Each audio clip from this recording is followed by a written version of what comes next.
not partial to infringe our laws. And since the mortal and intestine jars twixt Syracusans and ourselves, it hath in solemn synods been decreed, both by the Syracusans and ourselves, to admit no traffic to our adverse towns, nay more, if any born at Ephesus be seen at any Syracusan marts and fairs, or any Syracusan born come to the bay of Ephesus, he dies.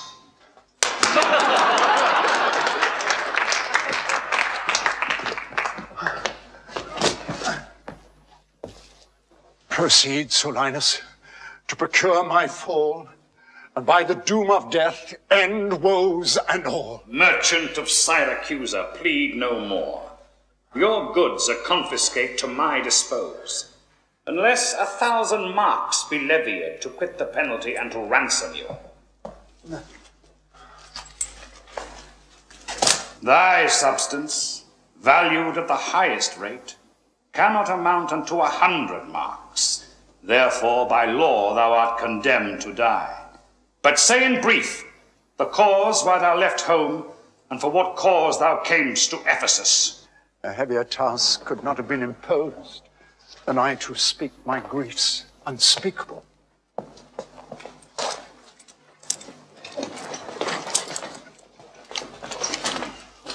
In Syracusa was I born, and wed unto a woman happy but for me, and by me had not our hap been bad. With her I lived in joy. Our wealth increased by prosperous voyages I often made to Epidamnum, till my factor's death and the great care of goods at random left drew me from kind embracements of my spouse, from whom my absence was not 6 months old before herself, almost at fainting under the pleasing punishment that women bear, had made provision for her following me, and soon unsafe arrived where I was. There had she not been long, but she became a joyful mother of 2 goodly sons, and, which was strange, the one so like the other as could not be distinguished but by names.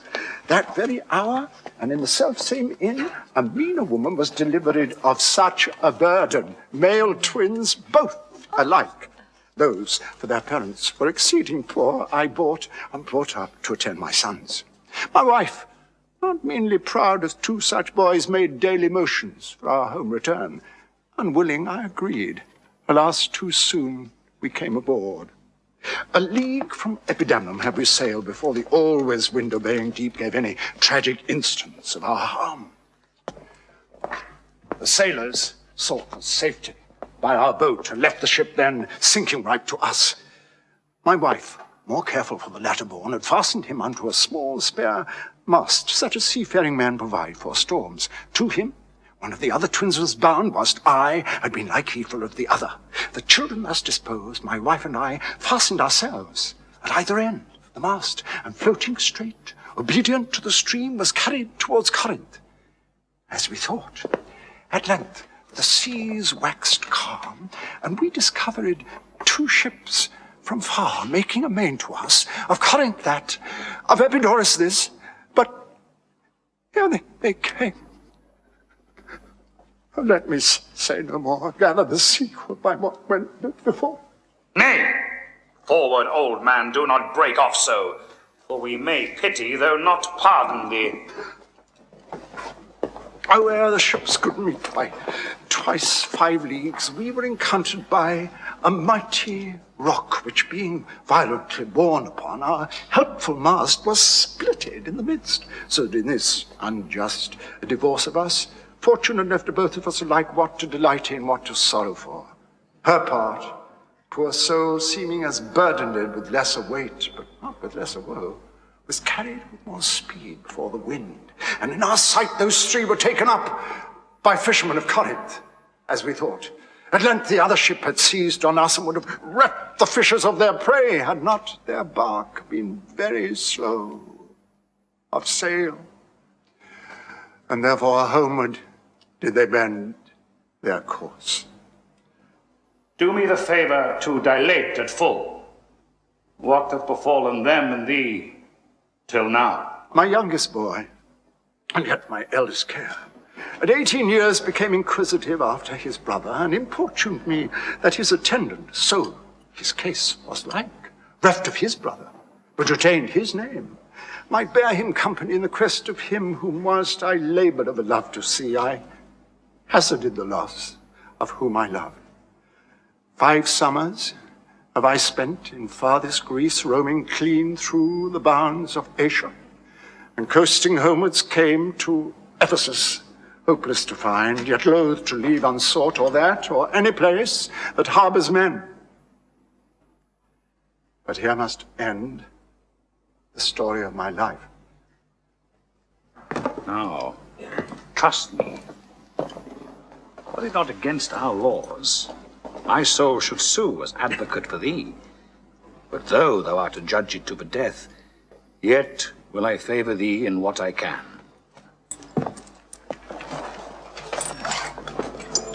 Therefore, merchant, I'll limit thee this day to seek thy help by beneficial hap.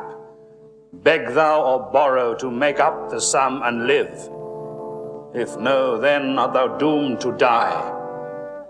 Try all the friends thou hast in Ephesus. Jailer, take him to thy custody. I will, my lord.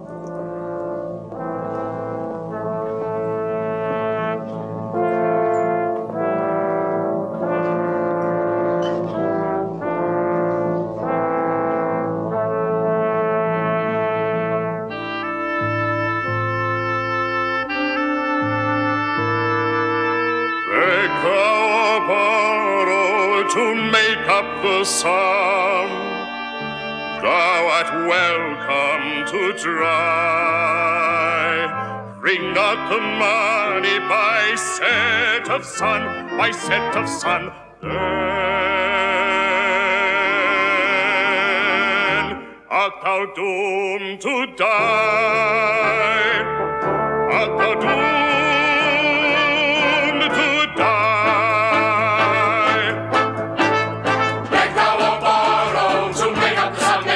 Make up the sum, thou art welcome to try. Bring up the money by set of sun, by set of sun. Then, old man, you die. Old man, you die. Old man, you die.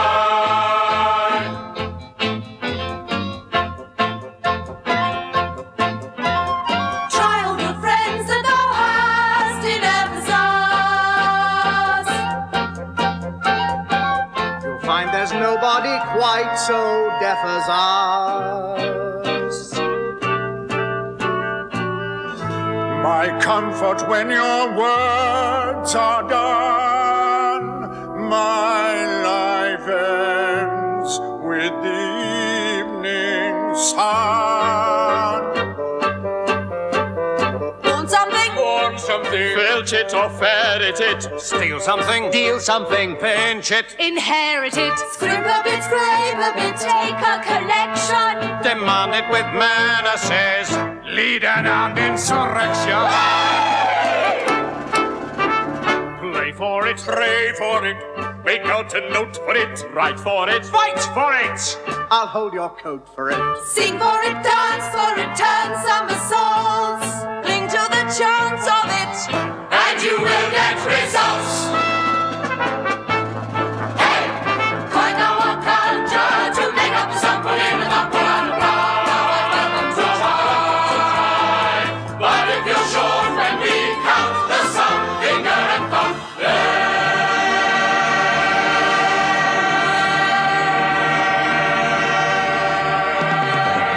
old man, you die. So you must try, or you will die. So you must try.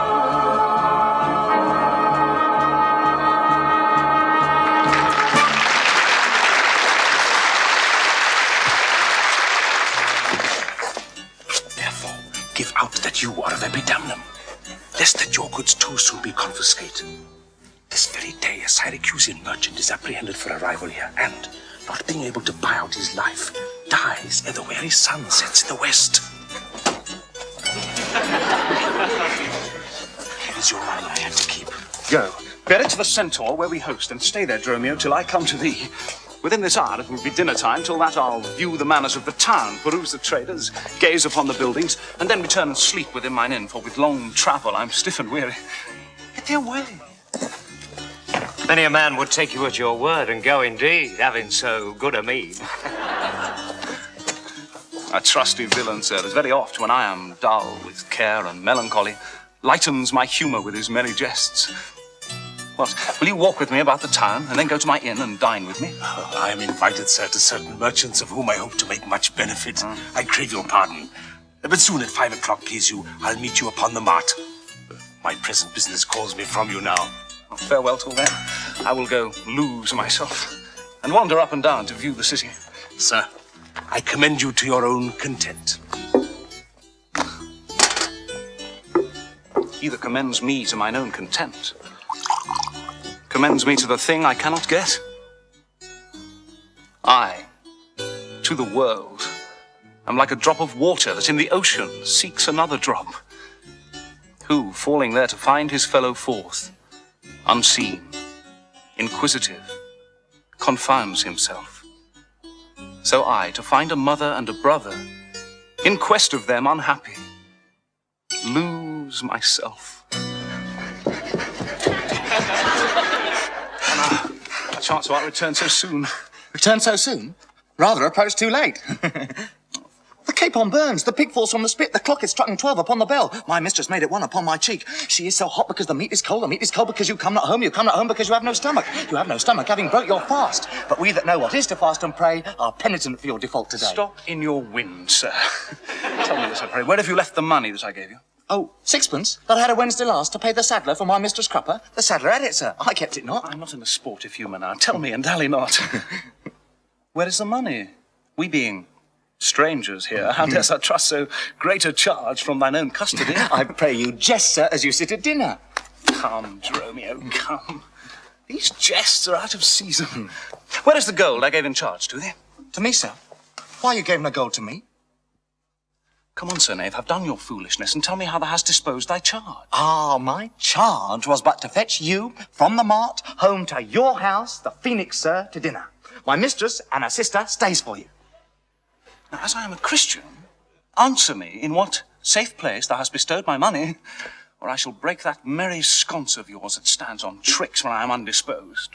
Where is the 1,000 marks thou hadst of me? I have some marks of yours upon my pate, some of my mistress' marks upon my shoulders, but not 1,000 marks between you both. My mistress, mark? What mistress, slave, hast thou? Your worship's wife. My mistress at the Phoenix. She that doth fast till you come home to dinner, and prays that you will hie you home to dinner. What, will you flout me thus? Unto my face, being forbid. Oh. There! Take that, sir. What mean you, sir? Hold your hands. For God's sake, sir. Hold your hands. Nay, and you will not, sir. I'll take my heel.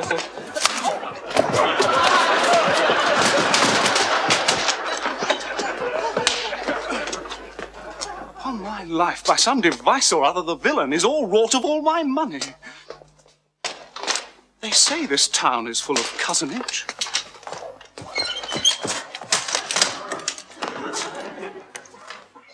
As nimble jugglers that deceive the eye, dark-working sorcerers that change the mind, soul-killing witches that deform the body.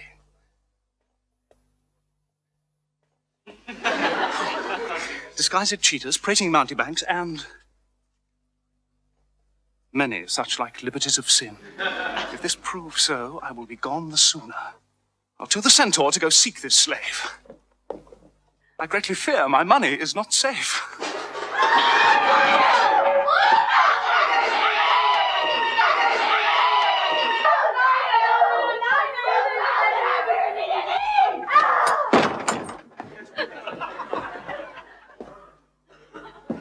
Neither my husband nor the slave returned.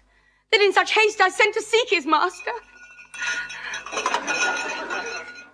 Sure, Luciana, it is 2 o'clock. Perhaps the merchant hath invited him, and from the mart he's somewhere gone to dinner. Good sister, let us dine and never fret. Oh!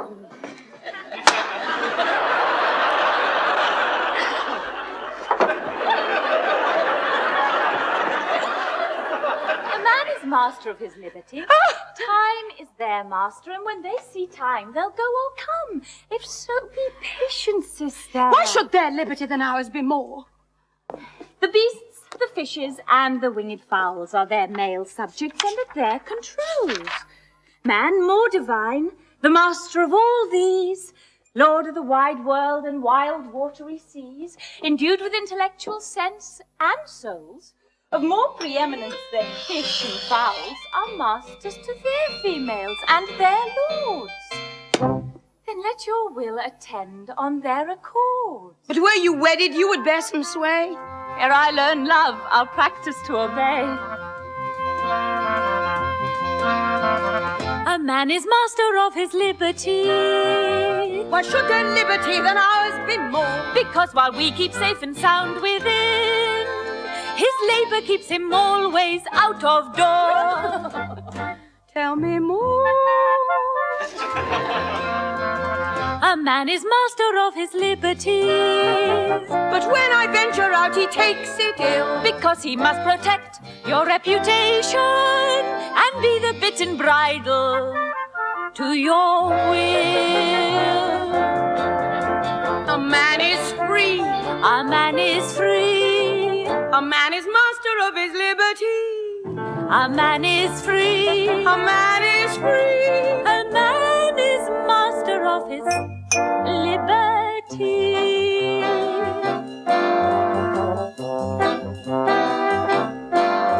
There's nothing under heaven's eye not bounded by the earth or sky. And birds and beasts and female fishes all respect their master's wishes. So as the cock controls the hen, women should be ruled by men. Mankind's above the beasts, but only donkeys would be bridled so.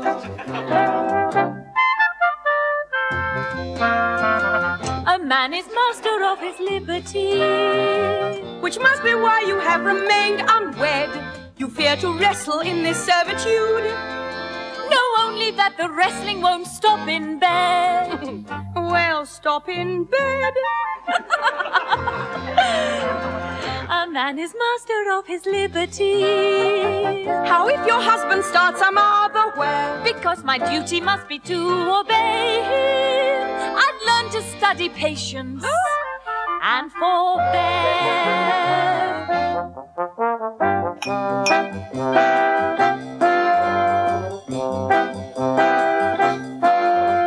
A creature in adversity we soothe when it begins to cry. But 'tis our nature to complain if we should feel the self-same pain. So you may think you give relief, but wait till you endure this grief. We are slaves for men to sell and buy. I'll marry one day just to try. A man is free. A man is free. A man is master of his liberty.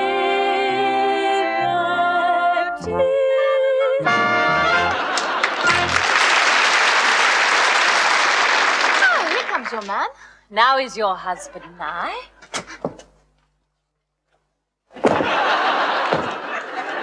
Say. Romeo! Is your tardy master here at hand? Nay, he's at 2 hands from me, and that my 2 ears can witness. Say, didst thou speak with him? Knowest thou his mind? Aye, he told his mind upon mine ear, but through his hand I could scarce understand it. But say, I prithee, is he coming home?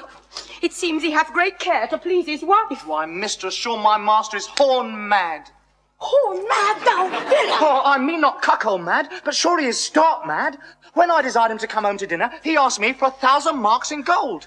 'Tis dinner time, quoth I. My gold, quoth he. Your meat doth burn, quoth I. My gold, quoth he. Will you come, quoth I. My gold, quoth he. Where's the 1,000 marks I gave thee, villain? The pig, quoth I, is burned. My gold, quoth he. My mistress, sir, quoth I. Hang up thy mistress. I know not thy mistress. Out on thy mistress. Quoth who? Quoth my master.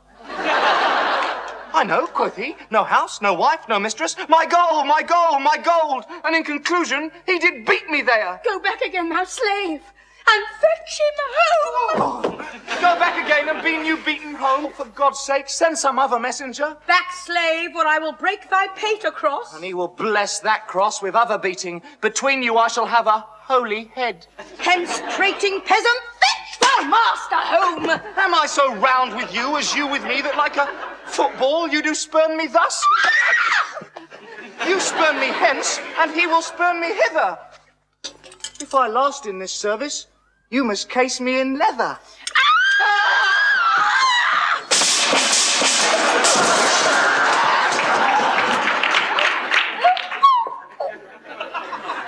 Hi, how impatience loureth in your face. His company must do his minions grace, whilst I at home starve for a merry look. Hath homely age the alluring beauty took from my poor cheek? Then he hath wasted it. Are my discourses dull? Barren my wit? If voluble and sharp discourse be marred, unkindness blunts it more than marble hard. Do their gay vestments his affections bait? That's not my fault. He's master of my state. What ruins are in me that can be found by him not ruined? Then is he the ground of my defeatures. My decayed fair, a sunny look of his would soon repair. But too unruly dear, he breaks the pale and feeds from home. Poor I am but his stale.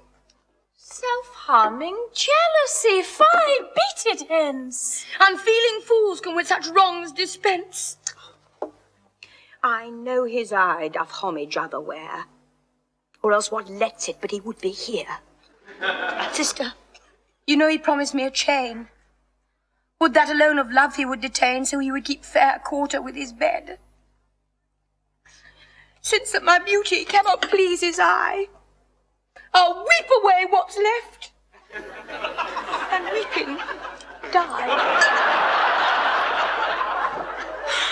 How many fond fools serve mad jealousy?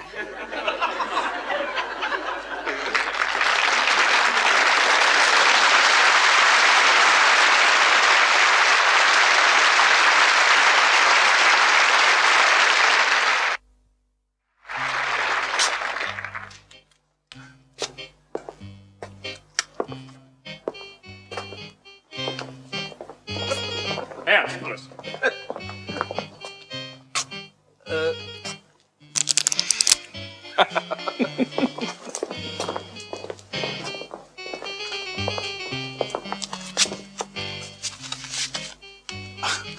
The gold I gave to Dromio is laid up safe at the Centaur, and the heedful slave has wandered forth in care to seek me out. See, here it comes.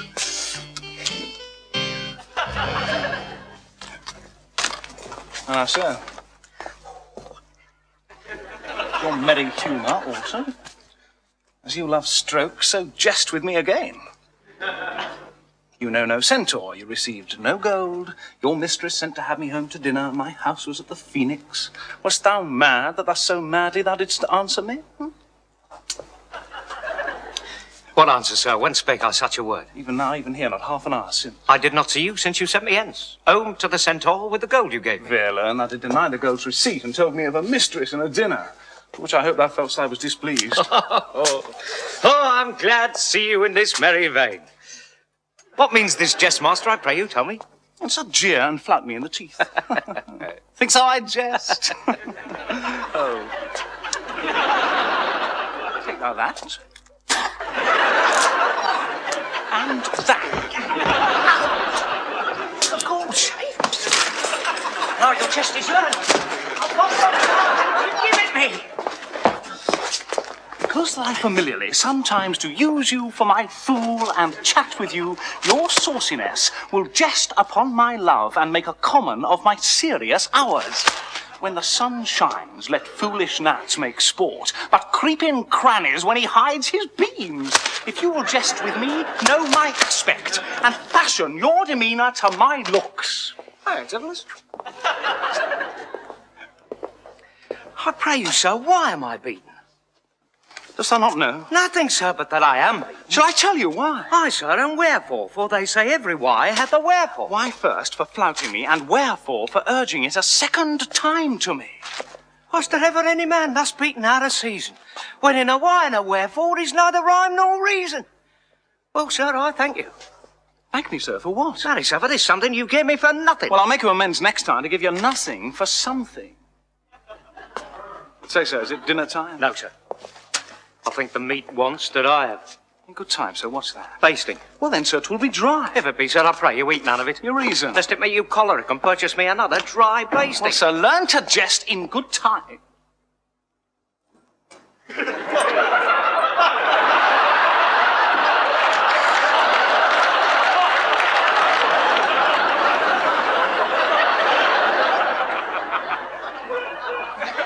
There's a time for all things.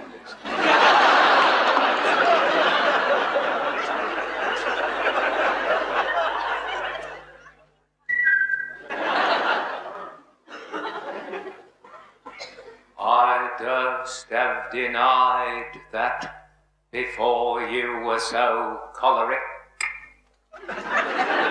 By what rule, sir? Marry, sir, my rule is plain as the plain bald pate of Father Time himself. Let's hear it. There's a time for all things. There's no time for a man to recover his hair that grows bald by nature. Yet he loseth it in a kind of jollity. For what reason?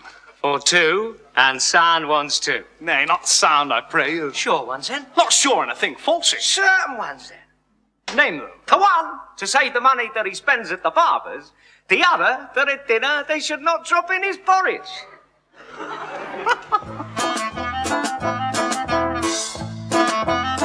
For there's a time and a season, and for all things there's a time and a place nearly all the human race I know agrees on, so this is the case. For there's a rhyme and a reason, and in this place to deny that is so is a crime. You won't catch me committing treason.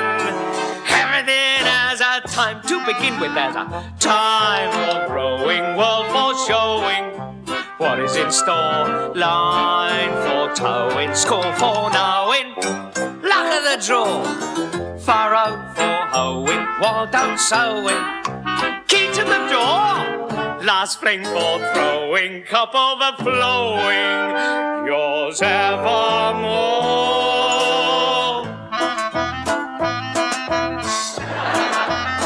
Yes, there's a time and a season, and for all things there's a time and a place. That is what the teacher says. Is there a reason why this is the case?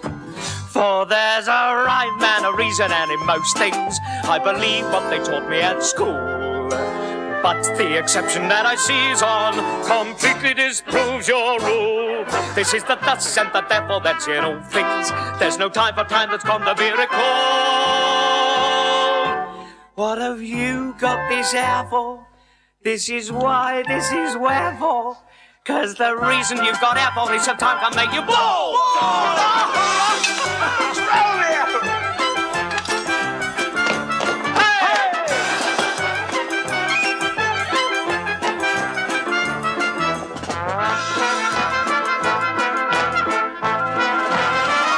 Yes, there's a time and a season, and for all things there's a time and a place. That is what the teacher says. Is there a reason why this is the case? For there's a rhyme and a reason, and in most things I believe what they taught me at school. But the exception that I seize on completely disproves your rule. Aye! 'Cause the pace is slowing, boat you're rowing close to the shore. Bills are owing, wife is going, mother-in-law. Wind is blowing, then it's snowing. When comes the thaw? In all this to and froing, how you wish that you were going back to where you were before.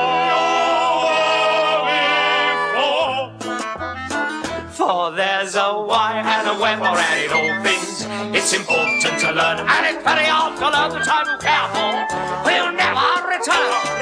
This is the thus and the therefore, that's in all things. There's no time for time that's going to be recalled. What have you got this here for? This is why, this is wherefore, cause the reason you've got here for is some time can make you wait for it. What have you got this here for? This is why, this is wherefore, cause the reason you've got here for is some time can make you fall. Fall, hey!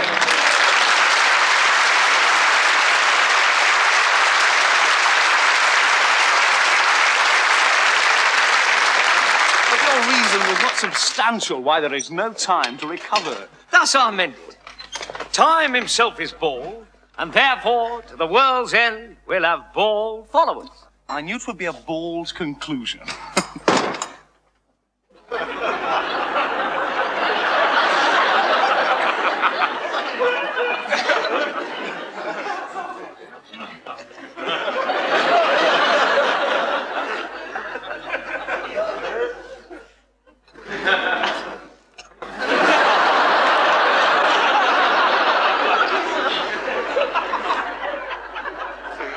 It's off. Who wafts us yonder? Aye, Antipholus. Look strange and frown. Some other mistress hath thy sweet aspect. I am not Adriana, nor thy wife. The time was once when thou unurged wouldst vow that never words were music to thine ear, that never object pleasing to thine eye, that never touch well welcome to thine hand, that never meat sweet savour to thy taste, unless I spake or looked or touched or carved to thee. How comes it now, my husband? Oh, how comes it that thou then estranged from thyself? Thyself, I call it, being strange to me, that undividable, incorporate, and better than thy dear self's better part. Oh, do not tear away thyself from me. For know, my love, as easy mayst thou fall, a drop of water in the breaking gulf, and take unmingled thence that drop again without addition or diminishing, than take from me thyself, and not me too. How dearly would it touch thee to the quick, shouldst thou but hear I were licentious, and that this body consecrate to thee by ruffian lust should be contaminate? Wouldst thou not spit at me and spurn at me and hurl the name of husband in my face, and tear the stain skin off my harlot brow, and from my false hand cut the wedding ring, and break it with a deep divorcing vow? I know thou canst, and therefore see thou do it. I am possessed with an adulterous bloat. My blood is mingled with the crime of lust. For if we two be one and thou play false, I do digest the poison of thy flesh, being strumpeted by thy contagion. Keep then fair league and truce with thy true bed. I live unstained, thou undishonoured. Plead you to me, fair dame? I know you not. In Ephesus I am but 2 hours old. As strange unto your town as to your talk. Fie, brother, how the world has changed with you. When were you wont to use my sister thus? She sent for you by Dromio home to dinner. By Dromio? By me? By thee. And this thou didst return from him, that he did buffet thee, and in his blows denied my house for his, me for his wife. Did you converse, sir, with this gentlewoman? What is the course and drift of your compact? Aye, sir. I never saw it till this time. Villain, thou liest, for even now her very words didst thou deliver to me on the mart. I never spake with her in all my life. Well, how can she thus call us by our names, unless it be by inspiration? How ill agrees it with your gravity to try to beat thus grossly with your slave, abetting him to thwart me in my mood. Come, I will fasten on this sleeve of thine. Thou art an elm, my husband, I a vine, whose weakness married to thy stronger state makes me with thy strength to communicate. If aught possess thee from me, it is dross, usurping ivy, briar, or idle moss, who all for want of pruning with intrusion infect thy sap and live on thy confusion. To me she speaks. She moves me for her theme. Of Was I married to her in my dream, or sleep I now and think I hear all this? What errors drives our eyes and ears amiss? Until I know this sure uncertainty, I'll entertain the offered fallacy. Romeo, go bid the servants spread for dinner. Half my page. I cross me for a sinner. This is the fairyland. Oh, spite of spites, we talk with goblins, owls, and sprites. If we obey them not, this will ensue. They'll suck our bread or pinch us black and blue. Why pratest thou to thyself and answerest not, Dromio? Thou Dromio, thou snail, thou slug, thou soot! Master, I am transformed in the vine. I think thou art in mind, and so am I. Nay, both in my mind and in my shape. Thou hast thy own form. Now I am an ape. Thou art changed to wood, 'tis to an ass. 'Tis true, she rides me and I long for grass. 'Tis so, I am an ass. Else it could never be, but that I should know her as well as she knows me. No longer will I be the fool and put the finger in the eye and weep while man and master laugh my woes to scorn. Come, sir, to dinner.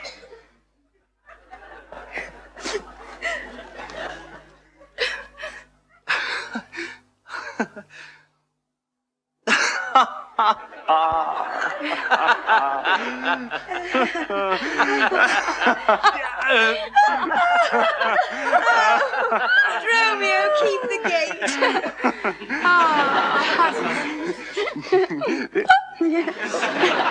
I'll dine above with you today. Above? Above. And shrive you of 1,000 idle pranks. Sirrah, if any ask you for your master, say he dines forth, and let no creature enter. Come, sister. Romeo, play the porter well. Master, shall I be porter at the gate? Yea, and let none enter, lest I break your paint.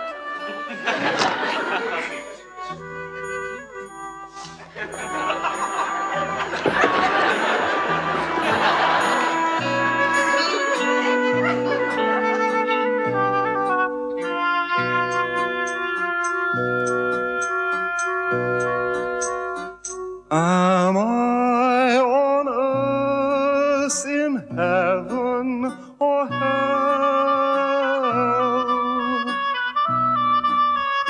Do I exist? Do I appear? Sleeping, waking, sick or well? Am I bewitched? Am I here?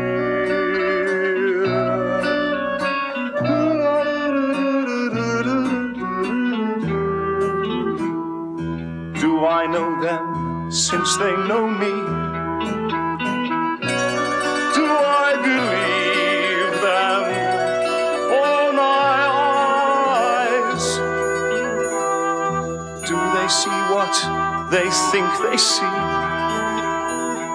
Am I cognito in disguise? This can't be so, this can't be me.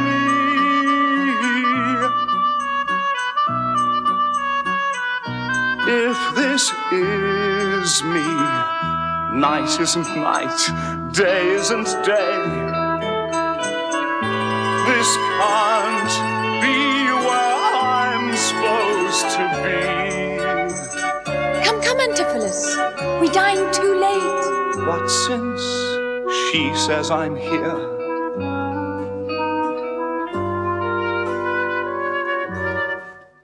I'll stay.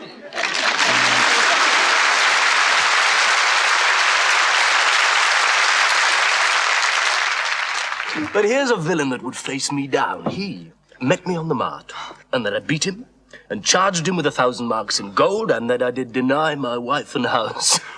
Thou drunkard, thou, what didst thou mean by this? Say what you will, sir, but I know what I know. That you beat me at the mart, I have your hand to show. If my skin were parchment and the blows you gave were ink, your own handwriting would tell you what I think. I think thou art an ass. Marry, so it doth appear, by the wrongs I suffer and the blows I bear. You sad, Signor Balthazar. Pray God our cheer may answer my goodwill and your good welcome here. All cheer and great welcome makes a merry feast. To a niggardly host or a more sparing guest. But though my cates be mean, take them in good part. Better cheer you may have, but not with better heart. Soft, my door is locked. Go bid them let us in.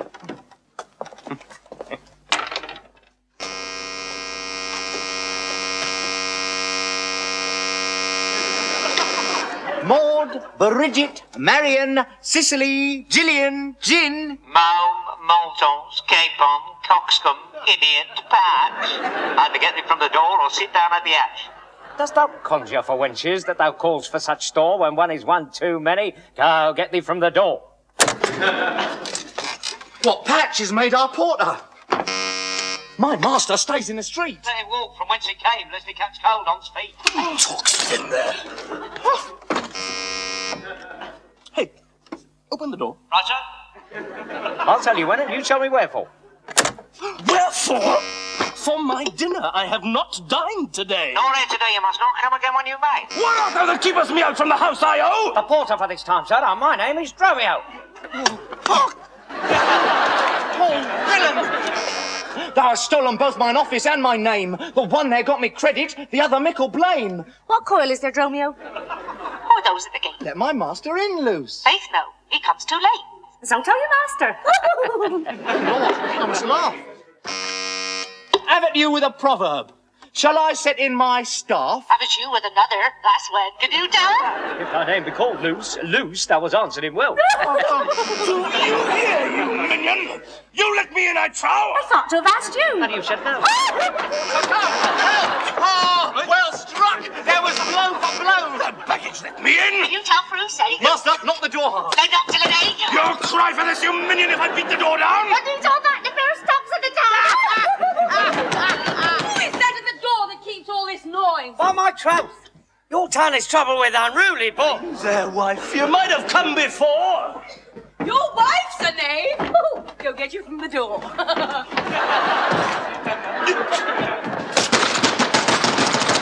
It is neither cheer, sir, nor welcome. We would fain have either. In debating which was best, we shall part with neither. They stay in the street, master. Bid them welcome hither. There's something in the wind that we cannot get in. You would say so, master, if your garments were thin. Go fetch me something. Out! Break out the gate! Break it in, or break your neighbour's gate.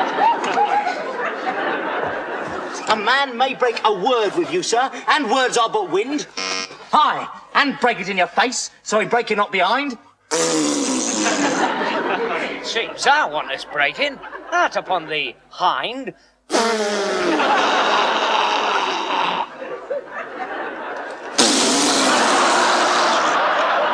Much out upon thee, I pray thee, let me in. Aye, when fowls have no feathers and fish have no fin.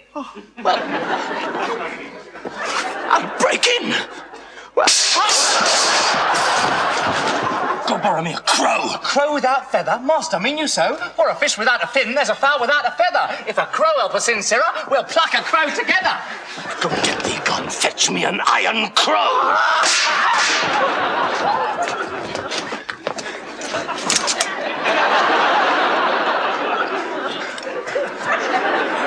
Patience, sir. Herein you draw within the compass of suspect the unviolated honour of your wife. Once this, your long experience of her sober virtue, years and modesty, plead on her part some cause to you unknown.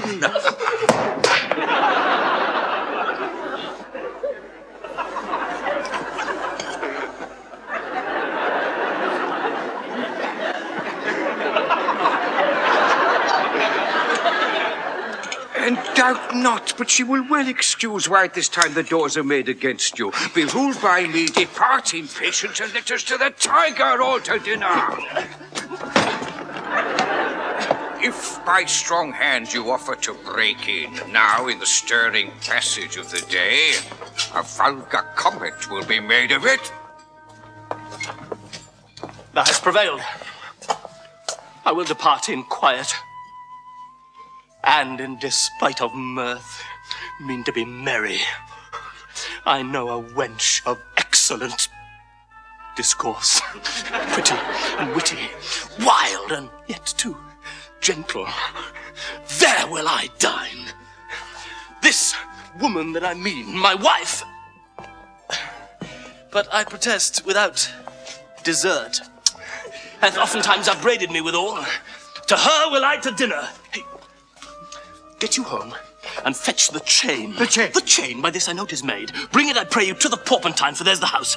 This chain will I bestow, be it for nothing but to spite my wife upon mine hostess there. Good sir, make haste, since mine own doors refuse to entertain me. I'll knock elsewhere to see if they'll disdain me. I'll meet you at this place some hour hence.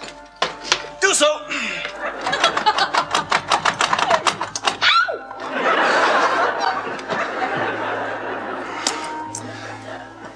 This jest shall cost me some expense.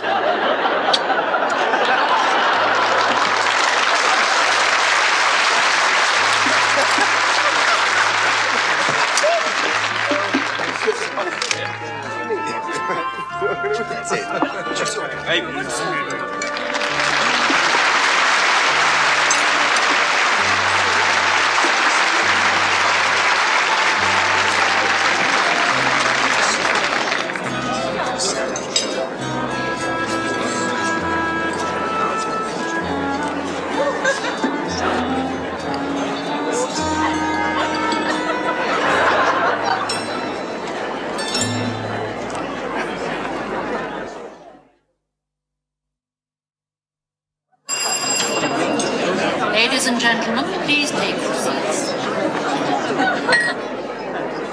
The performance is about to begin.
may it be that you have quite forgot a husband's office?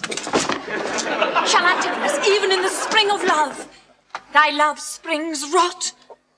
Shall love and building grow so ruinous? If you did wed my sister for her wealth, then for her wealth's sake use her with more kindness. Or if you like,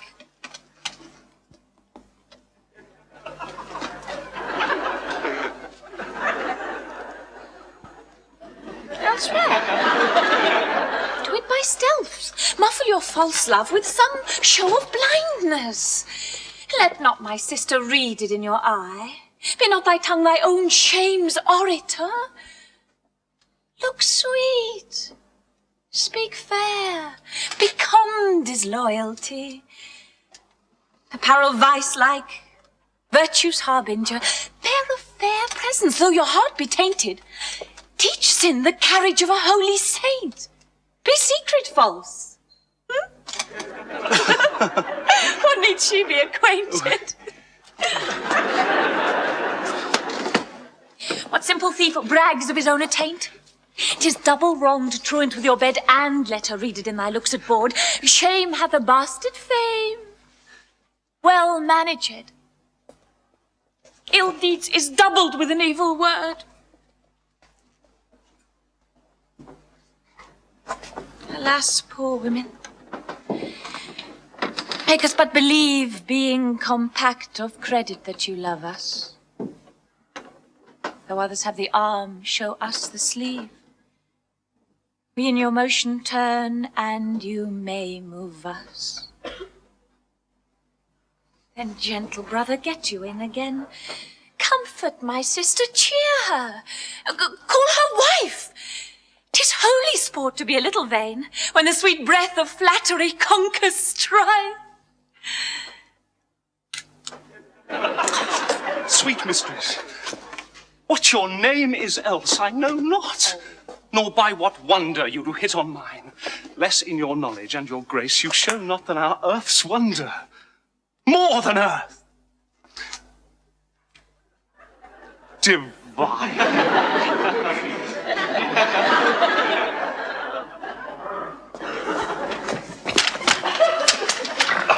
Teach me, dear creature, how to think and speak. Lay open to my earthly gross conceit, smothered in errors, feeble, shallow, weak, the folded meaning of your words' deceit. Against my soul's pure truth, why labour you to make it wander in an unknown field? Are you a god? Would you create me new? Transform me then, and to your power I'll yield. Oh, train me not, sweet mermaid, with thy note, to drown me in thy sister's flood of tears. Sing, siren, for thyself, and I will dote. Spread o'er the silver waves thy golden hairs, and as a bed I'll take thee and there lie, and in that glorious supposition think, he gains by death that has such means to die.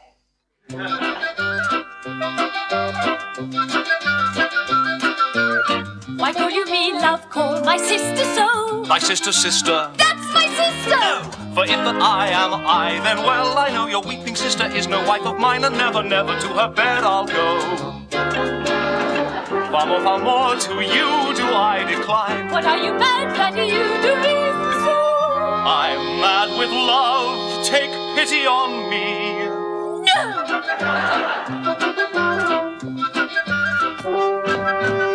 Give me your hand. Oh, soft, so hold you still. I'll call my sister. No! I'm sure you're ill. Call myself sister, sweet, for I am thee. It is thyself, mine own self's better part. All this my sister is, or else should be. My last clear eye, my dear heart's dearer heart. Give me your hand. Oh, please, sir, let me go. I'll kiss this hand, these eyes, this bosom.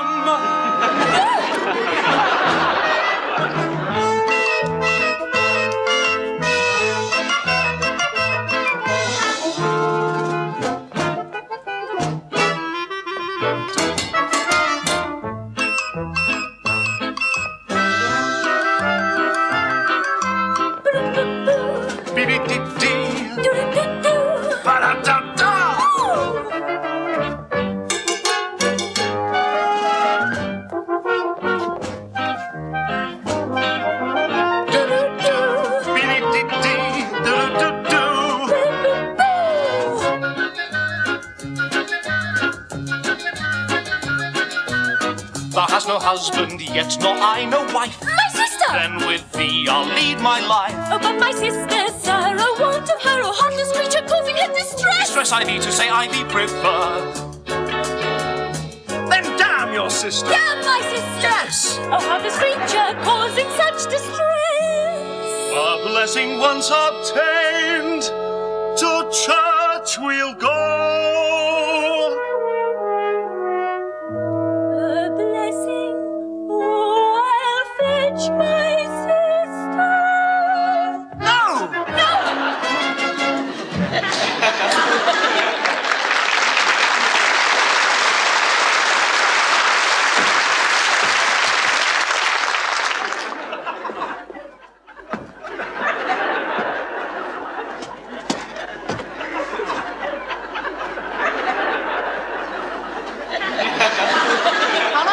Romeo?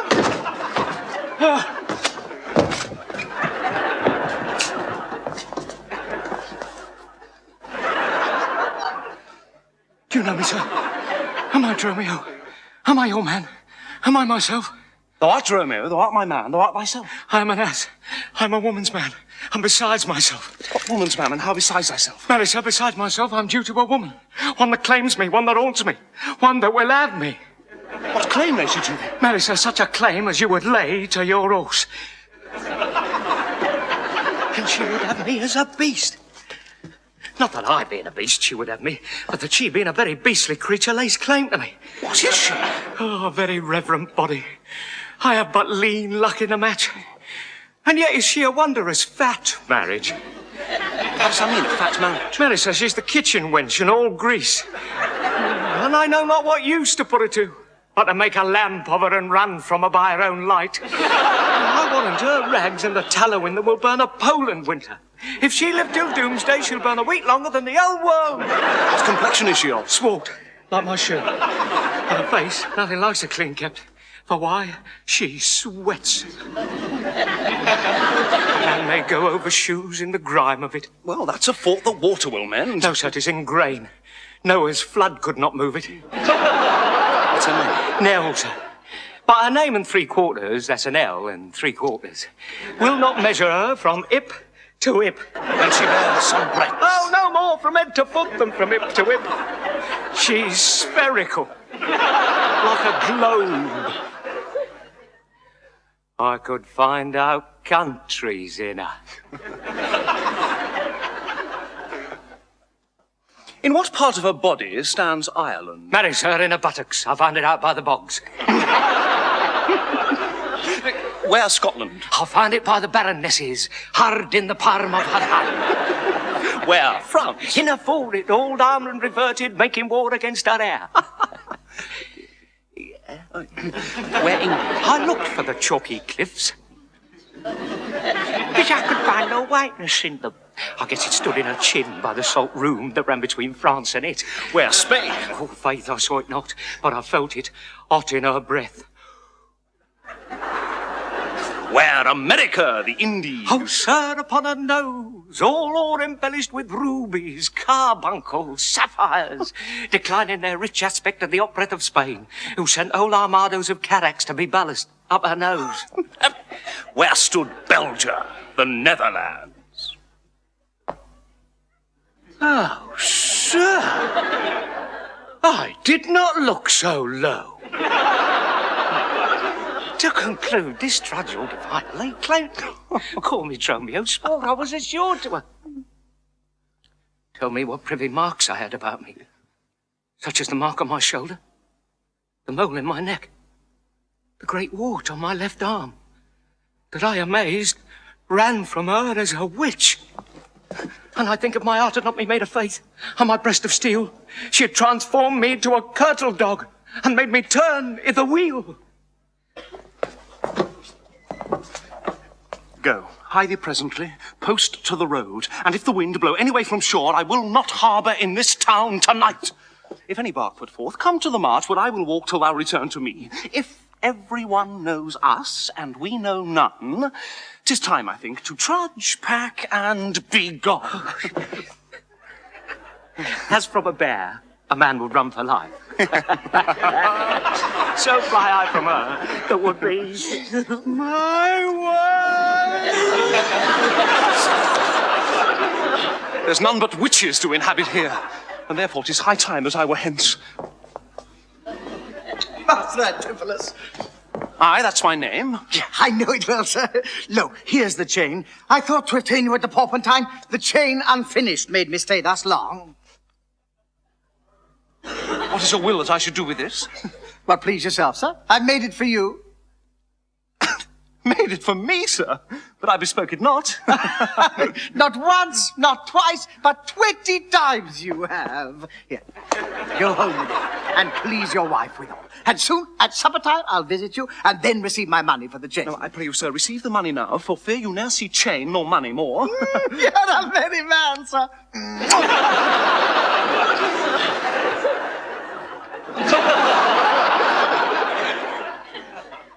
Well, I should think of this, I cannot tell. There is no man so vain that would refuse so fair an offered chain. I see. A man here need not live by shifts, when in the streets he meets such golden gifts. I'll to the mart, and there for Dromio stay. If any ship put out, then straight away.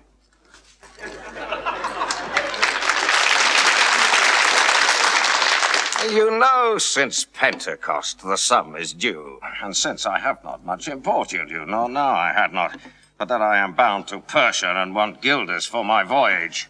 Therefore, make present satisfaction, or I'll attach you by this officer. Even just the sum that I do owe to you is going to me by Antipholus. And in the instant that I met with you, he had of me a chain. At 5 o'clock, I shall receive the money for the same. So please with you, step with me into his house. I shall discharge my bond and thank you too. Hey, whilst I go to the goldsmith's house, go thou and buy a rope's end. That will I bestow among my wife and her confederates for locking me out of doors by day.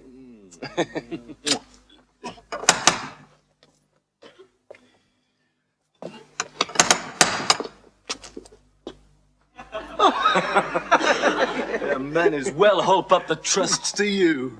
I promised your presence in the chain, but neither chain nor goldsmith came to me. Belike he thought our love would last too long if it were chained together, and therefore came not. Eh?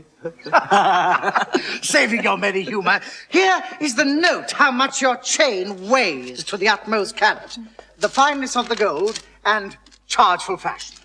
Which doth amount to 3 odd ducats more than I stand indebted to this gentleman. I pray you see him presently discharged, for he is bound to sea and stays but for it. I'm not furnished with the present money. Besides, I have some business in the town. Good sinner, take the stranger to my house, with you take the chain, and bid my wife disperse the sum on the receipt thereof. Oh. The chance to be there as soon as you. Then you'll bring the chain to her yourself? No, bet it with you, lest I come not time enough. Well, sir, I will. Have you the chain about you? And if I have not, sir, I hope you have it, else you may return without your money.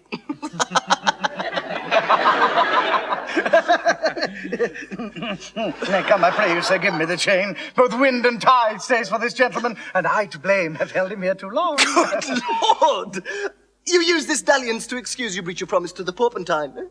I should have chid you for not bringing it, but like a shrew, you first begin to brawl. Our steel's on, I pray you, sir, dispatch. You hear how he importunes me? The chain. Take it to my wife and fetch your money. Oh, come, you know I gave it you even now. Look, either send the chain or send me by some token. Fine, now you run this humour out of breath. Come, where's the chain? I pray you, let me see it. My business cannot brook this dalliance. Good sir, say whether you will answer me or no. If not, I'll leave him to the officer. I answer you. What should I answer you? But the money that you owe me for the chain. I owe you none till I receive the chain. But you know I gave it you half an hour since. You gave me none. You wrong me much to say so. You wrong me more, sir, and deny it. Consider how this stands upon my credit. Well, officer, arrest him at my suit. I do. And I charge you, sir, in the Duke's name to obey me. This touches me in reputation. Either consent to pay this sum for me, or I attach you by the officer. Oh, consent to pay that I never had. Arrest me, foolish fellow, if thou darest. Here is thy fee. Arrest him, officer. Hey. I would not spare my brother in this case if he should scorn me so apparently. I do arrest you, sir. You hear the suit? I do obey thee. Till I give thee bail.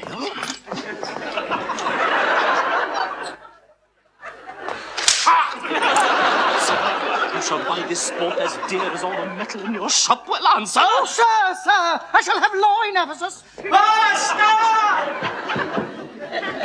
the luck of every gammon that stays but till her owner comes aboard.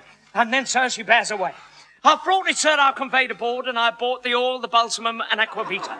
The ship is in her trim, the merry wind blows fair from land. She stays for naught at all, but for her owner, master, and you, sir. A madman. Oh, you thievish sheep! What ship of Epidamnum stays for me? The ship you sent me to buy a wolf. You drunken slave! I sent you for a rope and told you to what purpose and what end! You sent me for a rope's end as soon. You sent me to the bayside for a bark. I will debate this matter at more leisure, and teach your ears to list me with more heed. To Adriana, villain, hide thee straight. Give her this key. In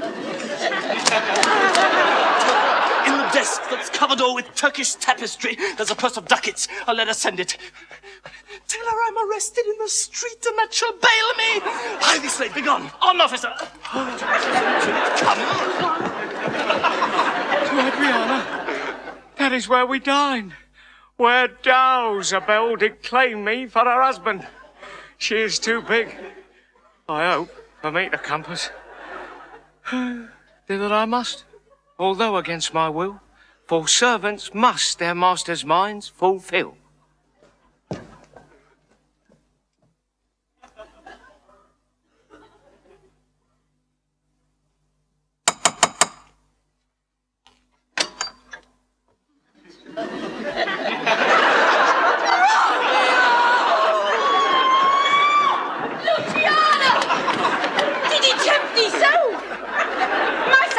Surety in his eye that he did plead in earnest. Yea or no? Look you're red or pale, or sad or brilliant. What observation makes are in this case of his heart's meteors tilting in his face. First he denied you had in him no right. He meant he did me none. The more my spite. Then swore he was a stranger here. And true he swore, though yet forsworn he were. Then pleaded I for you. And what said he? The love I begged for you, he begged of me. With what persuasion did he tempt thy love? With words that in an honest suit might move. First he did praise my beauty, then my speech. Did speak in fair. Patient, I will not, Lord, I cannot hold me still. My tongue, though not my heart, shall have his will. He is deformed,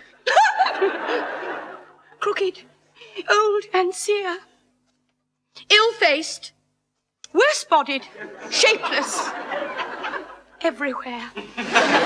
Vicious, ungentle, foolish, blunt, unkind, stigmatical in making, worse in mind. Oh, who would be jealous then of such a one?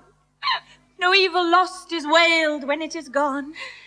Ah, but I think him better than I say, and yet would hear in other eyes were worse. Far from her nest the lapwing cries away. My heart prays for him, though my tongue do curse.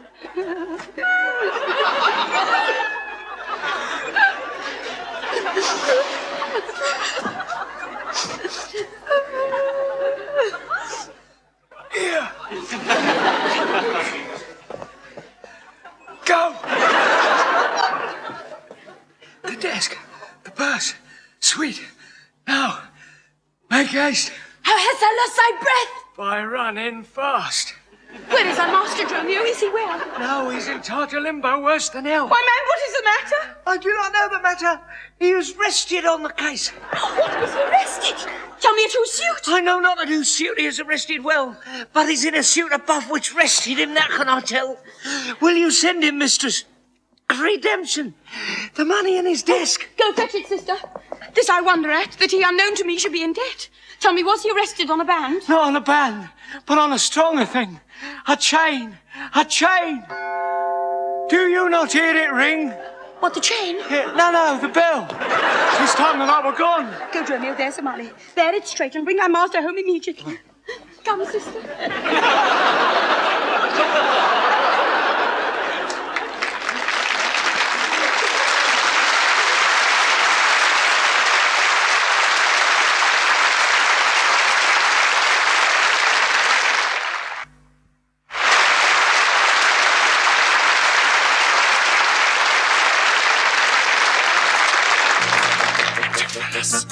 Antipholus, Antipholus, Antipholus, Antipholus, Antipholus, hello, hello, hello. Antipholus, Antipholus, hello, Antipholus. Antipholus, Antipholus, Antipholus, ho, Antipholus, ho. Everywhere I go, girls blow kisses and call me by name. Antipholus, Antipholus. Everyone I see knows me, whatever I do, it's the same. Hello, hello, Antipholus, ho.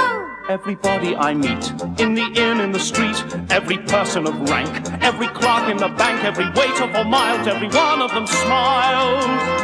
They all know me. Antipholus, Antipholus, ho! They hallow me. Antipholus, Antipholus, hello. I can't understand who planned all of this overnight fame. It's a game, it's a game, it's a shame, but it must be a game. It must be a game, every step that I take, every move that I make, every place that I've been, every sight that I've seen, every church, every square, I've already been there. Do I know me? Antipholus, Antipholus, I finally got the stuff. You know, the old commodity. I think I've had enough. The buff! Antipholus, Antipholus, shall we do what we plan? You have to keep it secret, yes? This is getting out of hand. Well, you made the plan. Antipholus, Antipholus, we waited yesterday. We'll wait again tomorrow. Must tear myself away today. I can't understand who planned all of this overnight fame.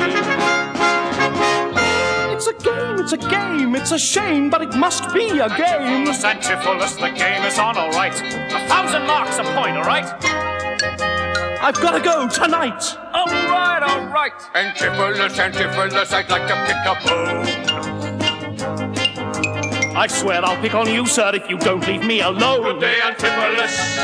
Please step into the shop. Your suit is pressed and ready. This has really got to stop.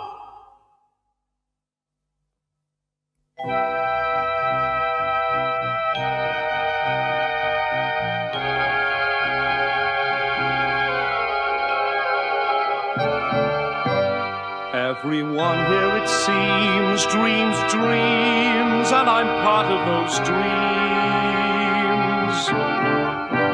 Will I ever escape these Machiavellian schemes? Every merchant and chef shouts at me like I'm deaf. Every man on the mart, every horse, every cart, every stick, every stone, every rag, every bone. They all know me. Antipholus, Antipholus, can't we do what we planned? Antipholus, hello, dear friend, please shake me by the hand. Antipholus, Antipholus, we try to understand.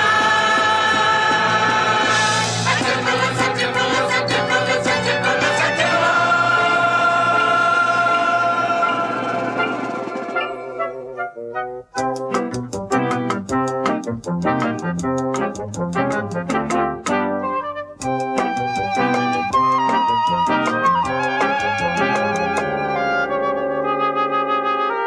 Everyone is real. Feel like staying and saying hello. Antipholus! It's that woman again. Oh no! I've got to get out and go.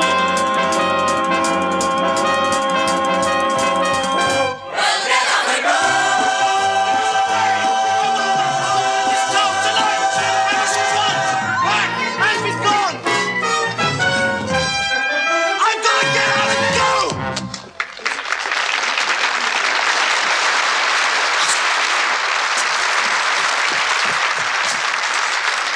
Where's the gold you sent me for?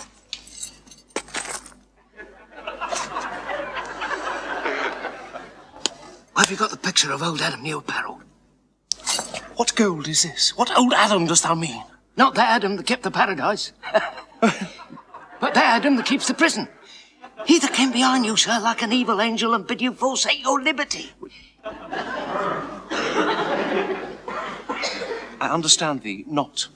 No? No. Why, sir, 'tis a plain case. The man, sir, that when gentlemen are tired, gives them a sob and rests them.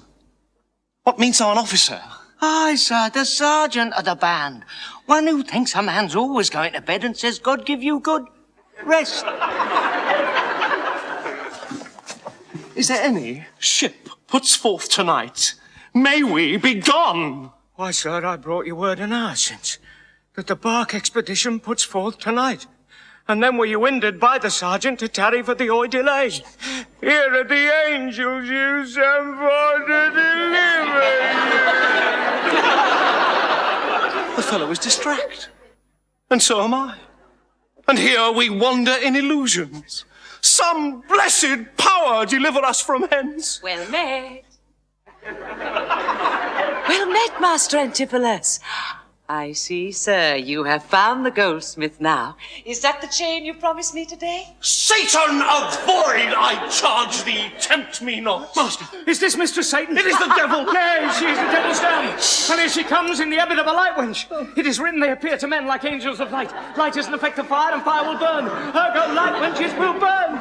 Come not nearer. Your man and you are marvellous merry, sir. Will you go with me? We'll mend our dinner here. Master, if you don't expect spoon meat, or bespeak a long spoon. Why, Romeo? Mary, you must have a long spoon that must eat with the devil. Avoid thou, fiend. What tells thou me of Thou art, as you all are, a sorceress, I conjure thee. To leave me and be gone.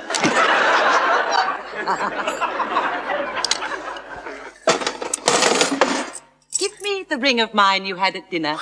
Or for my diamond. The chain. You promised, and I'll be gone, sir, and not trouble you. Some devil's hospital paring of one's nails, a rush of hair, a drop of blood, and not a pin of cherry stone. But she won't cover this but have a chain. Master, be wise. And if you give it her, the devil will shake her chain and fright us with it. I pray you, sir, the ring, or else the chain. I hope you do not mean to cheat me so.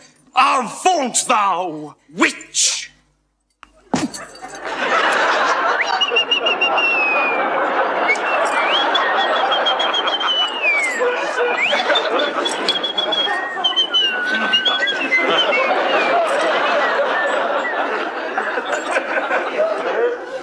Come, Jeromeo, let's go.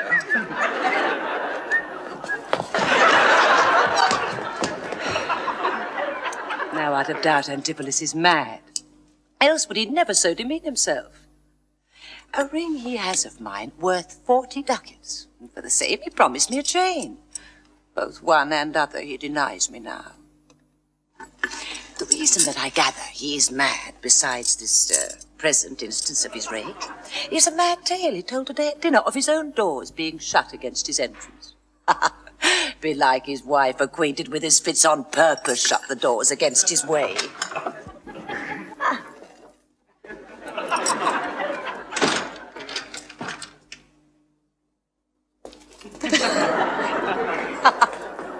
My way is now to run after those two and tell his wife that, being lunatic, he rushed into my house and took perforce my ring away. This way I fit his shoes, for 40 ducats is too much to lose.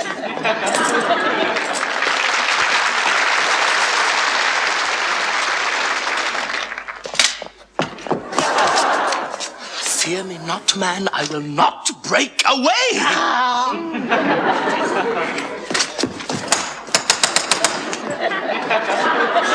I'll give thee, ere I leave thee, so much money to warrant thee as I am rested for.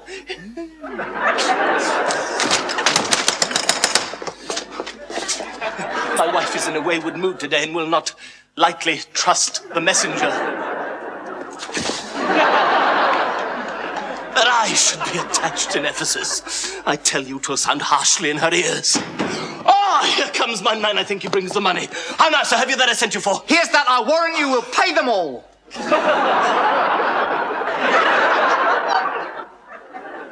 But where's the money? Why, sir, I gave the money for the rope. 500 ducats, villain, for a rope! I'll serve you, sir, 500 at that rate. To what end did I bid thee hie thee home? To a rope's end, and to that end, sir, am I returned. And to that end, sir, do I welcome you. Oh, no! Be patient! It is for me to be patient. I'm in adversity. Oh! Good thou hold thy tongue. Nay, rather persuade him to hold his hand. Thou horse and senseless villain! I would I were senseless, sir. Then I might not feel your blows. Thou art sensible in nothing but blows, and so is an ass!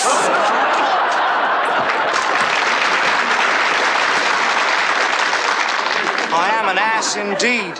You may prove it by my long ears. From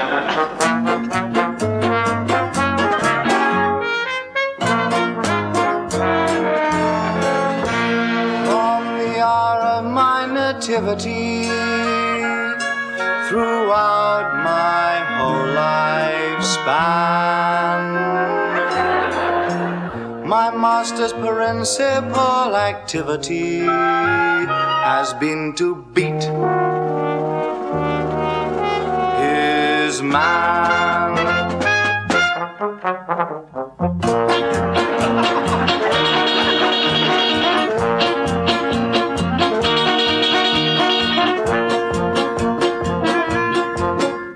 My master sees me dozing, so he beats me. He sees me sitting down, so he unseats me, then he beats me. If I should nod, he beats me just to keep me wide awake. He beats me black, he beats me blue, but only for my sake. There's nowhere he won't beat me when my welfare is at stake. And just to help me more and put me right, he beats me. My master says my gold, and he beats me. He's short of ready cash, and so he cheats me, then he beats me. He makes me go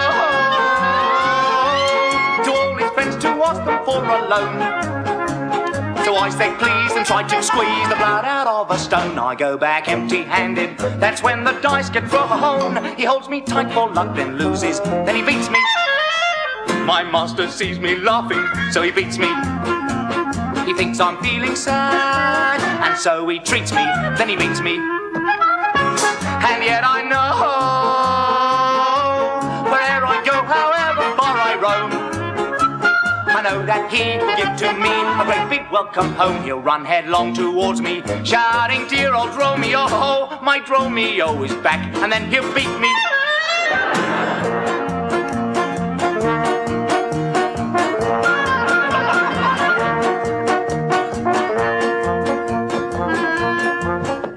My master can't stop caring, so he beats me. He thinks I'm feeling cold, he comes and heats me. I mean, he beats me. He doesn't mind if he beats me on the head or back or leg. Then he'll go bop, me leg drops off, I'll have a wooden peg. When I knock at his front door at dinner time to beg, he'll bow his head and feel ashamed. He'll know that I'm the one he's always because he'll understand. He must help me cause I'm still his man. And then he'll beat me. Oh, how he'll beat me. Oh, brother, how he'll beat me. And then he'll beat me.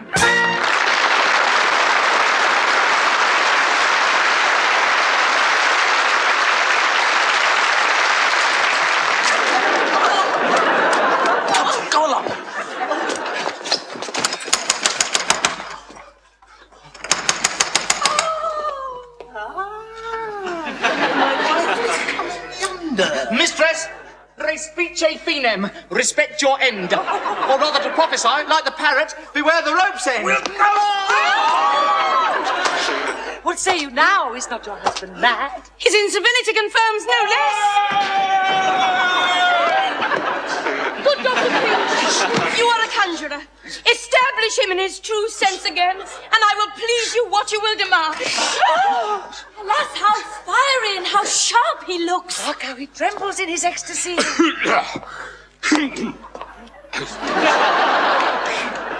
Give me your hand and let me feel your pulse. There is my hand. Let it feel your ear.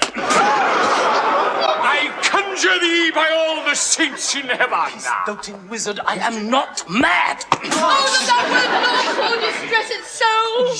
Yellow minion, you. Is this your customer? Did this companion with a saffron face revel and feasted in my house today, whilst upon me the guilty doors were shut, and I denied to enter in my house? Oh, husband! God doth know you dined at home. Where would you have remained until this time, free from this slander and this open shame? Dined at home. Thou villain. What sayst thou? Sir, sooth to say you did not dine at home. Were not the doors locked up and I shut out? Pity the doors were locked and you shut out. Did not she herself revile me there? Sans fable, she herself reviled you there. Did not the kitchen maid rail, taunt, and scorn me? Sir Teacher did. The kitchen vestal scorned you. And did not I enraged depart from thence? In verity you did. My bones bears witness that since have felt the vigour of his rage.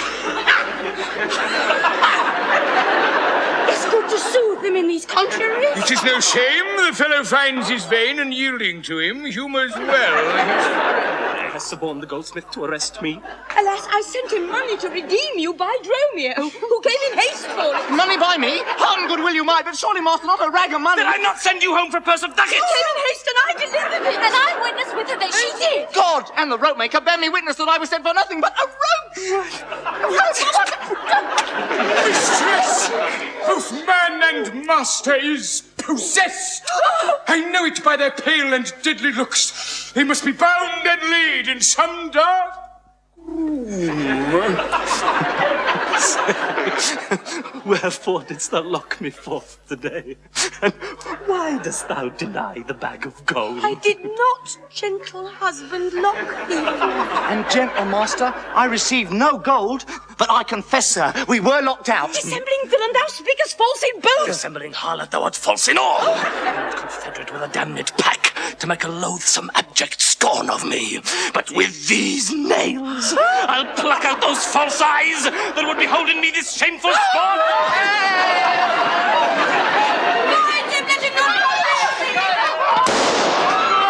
Company, the fiend is strong within him. Why me? How pale and wan he looks. What? Will you murder me? Jailer, I'm your prisoner! What will you suffer them to make a rescue? Now he's my prisoner! You shall not have him!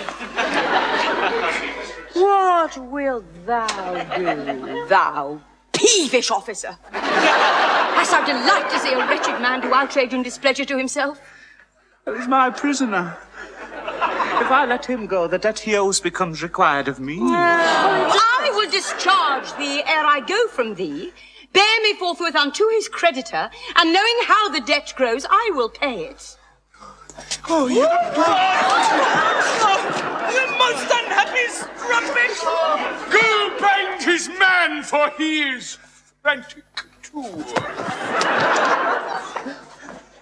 Master, I'm here entered into bond for you. Out on you, villain, wherefore dost thou mad me? Will you be bound for nothing? Be mad, good master. Cry, the devil. Eh? The devil! God help poor souls, how idly do they talk! Oh, the devil! The devil! Charge thee, Satan housed within this man, to yield possession to my holy prayers, and to thy state of darkness hide thee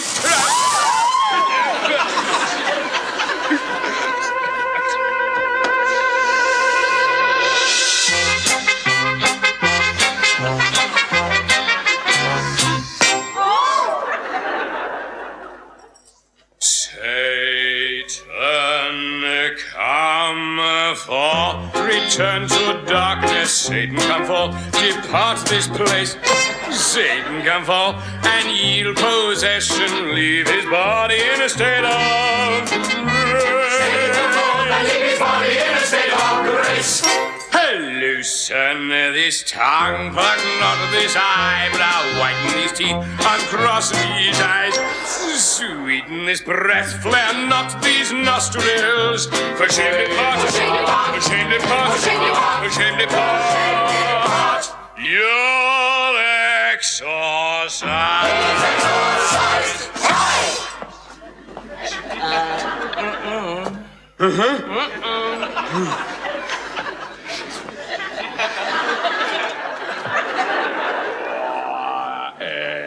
Exorcise.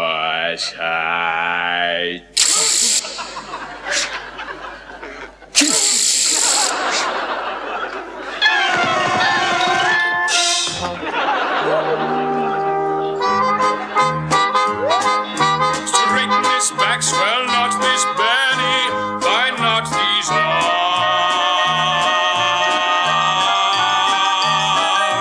crack not these ribs, these hips unshackle.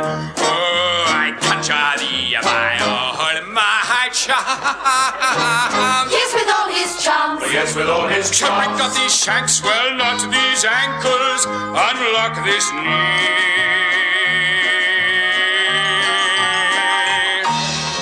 Unflatten these feet, for not these arches,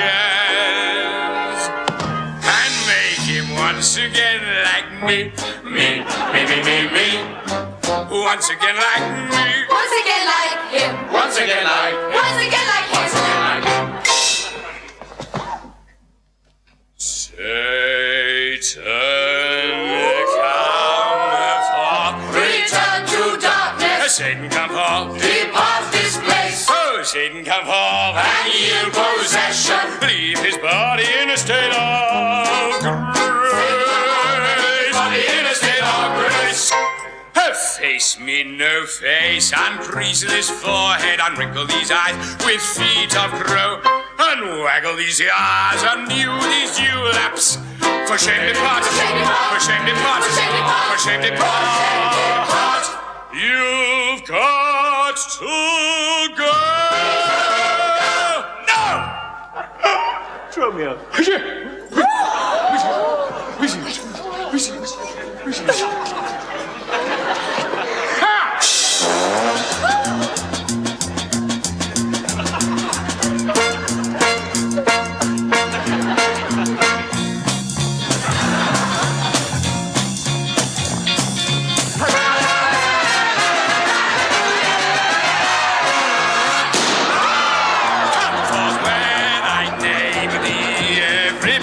Shout, the devil, I am coming out.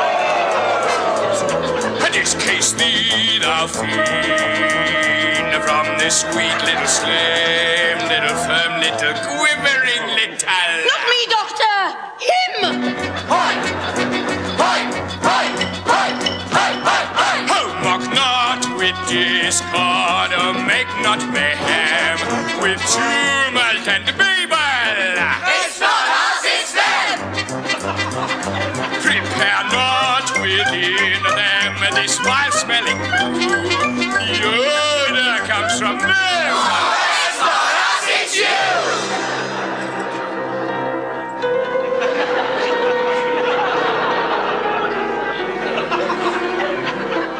The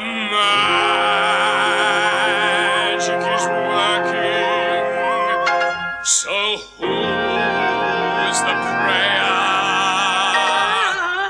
It'll cost 50 drachmas. He is. She is. No, they are.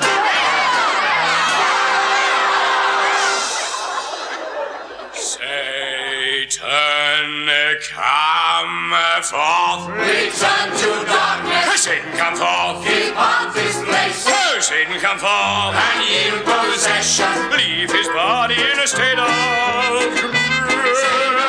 Leave his body in a state of grace.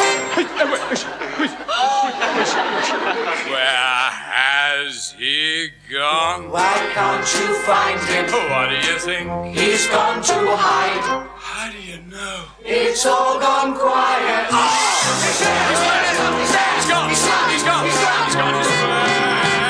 He's gone.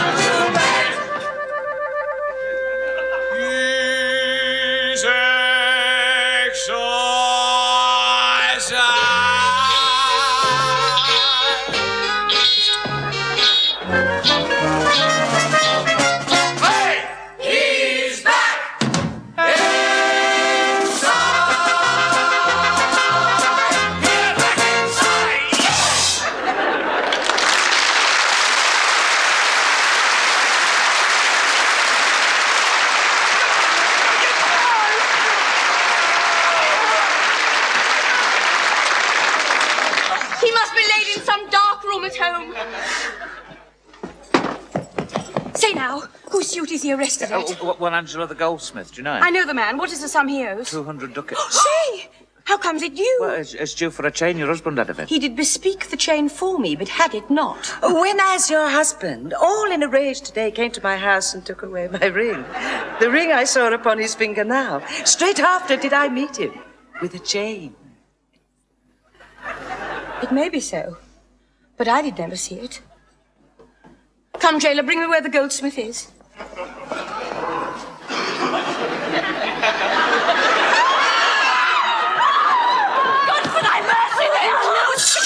And come with naked swords.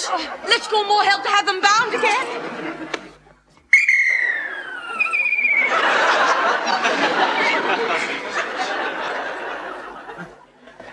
Away the killer!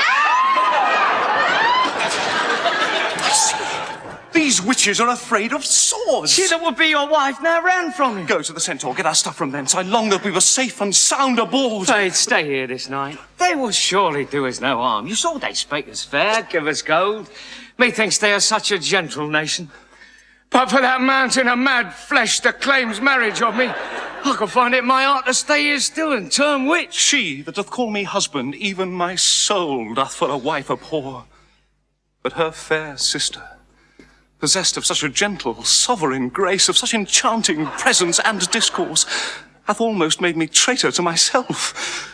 But lest myself be guilty to self-wrong, I'll stop my ears against the mermaid's song. I will not stay tonight for all the town, therefore away.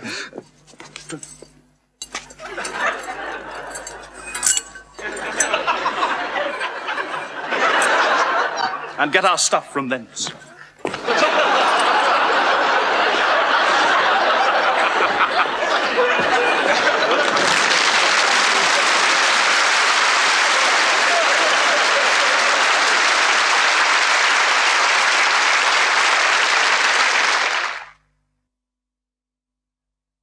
I'm sorry, sir, that I've hindered you, but I protest he had the chain of me, though most dishonestly he doth deny. How is the man esteemed here in the city? Of very reverend reputation, sir. Of credit infinite, highly beloved, second to none that lives here in the city. His word might bear my wealth at any time. Speak softly. Thunder as I think he walks. 'Tis so. And that self-chain about his neck, which he forswore most monstrously to have.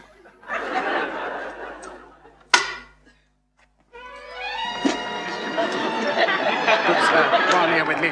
I'll speak to him.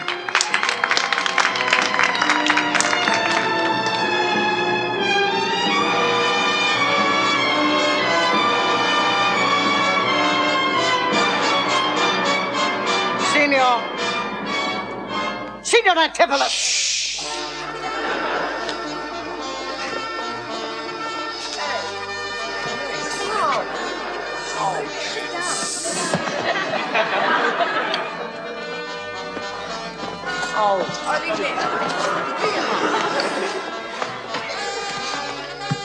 I wonder much that you would put me to this shame and trouble, and not without some scandal to yourself, with circumstance and oath, so to deny this chain, which now you wear so openly. Not beside the charge, the shame, imprisonment, you have done wrong to this, my honest friend, who but for staying on our controversy had hoisted sail and put to sea today. But now this is the chain you had on me, can you deny it?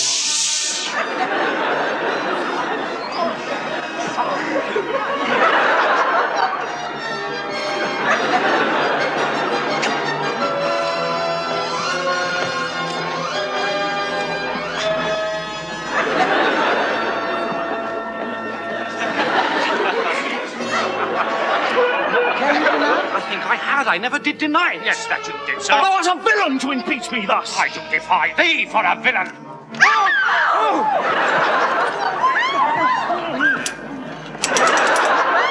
Hold!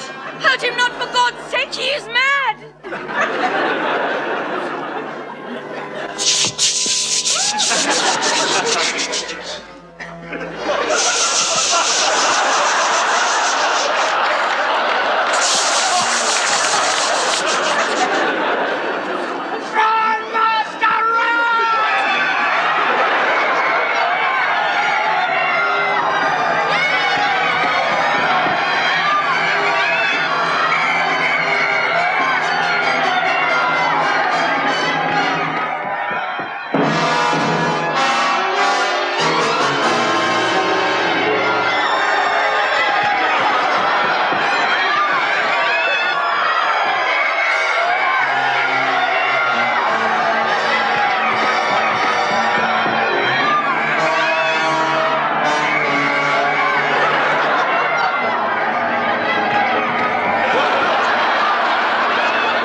God's sake, take her out! This is some priory. Hid away as spoiled!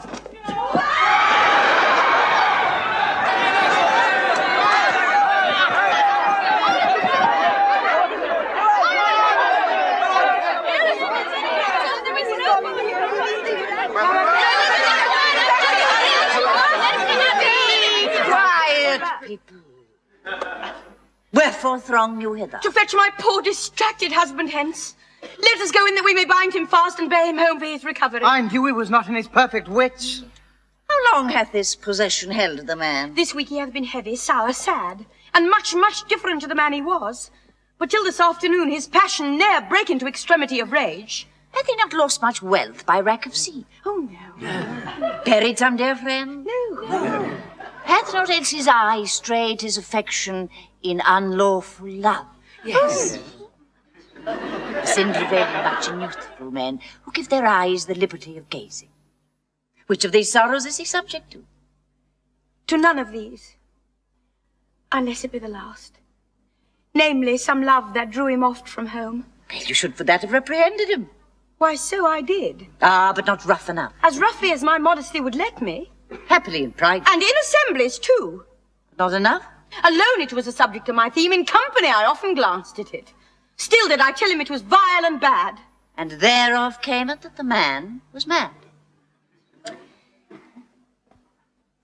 venom clamours of a jealous woman poisons more deadly than a mad dog's tooth. Sweet recreation barred, what doth ensue? But moody and dull melancholy, kinsman to grim and comfortless despair. And at her heels, a huge infectious troop of pale distemperatures, and foes to life. The consequence is, then, thy jealous fit hath scared thy husband from the use of wits.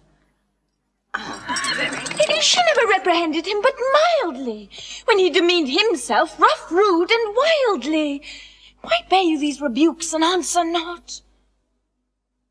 She did betray me to my own reproof. Good people, enter, and lay hold on him. No, not a creature enters in my house. Then let your servants bring my husband forth. Be patient, for I will not let him stir, till I have used the approved means I have with wholesome syrups, drugs, and holy prayers, to make of him a formal man again. It is a branch and parcel of mine oath, a charitable duty of my order. Therefore depart and leave him here with me. I will not hence and leave my husband here.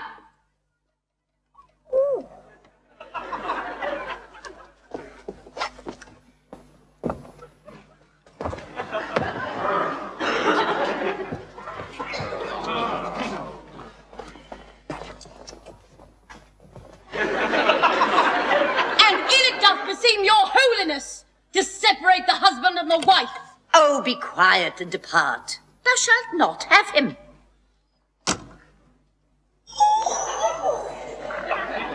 Complain unto the Duke of this indignity. Come, go.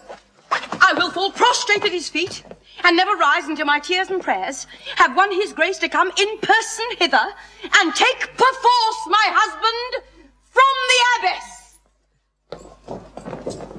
Anon, I'm sure the Duke himself in person comes this way to the melancholy vale, the place of death and sorry execution, behind the ditches of the abbey there. Upon what cause? To see a reverend Syracusian merchant, who put unluckily into this bay against the laws and statutes of the town, beheaded publicly for his offence.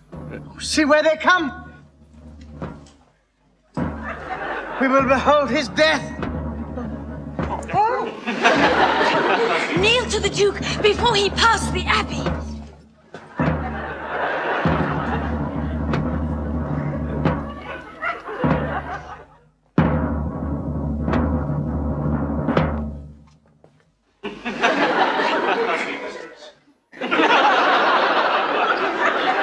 I'll once again proclaim it publicly.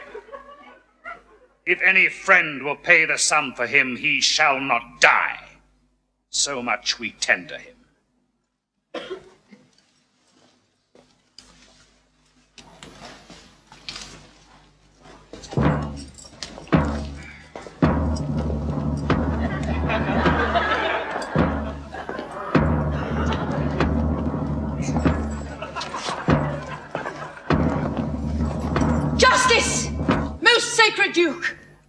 against the abbess. She was a virtuous and reverend lady. It cannot be that she had done thee wrong. May it please your grace.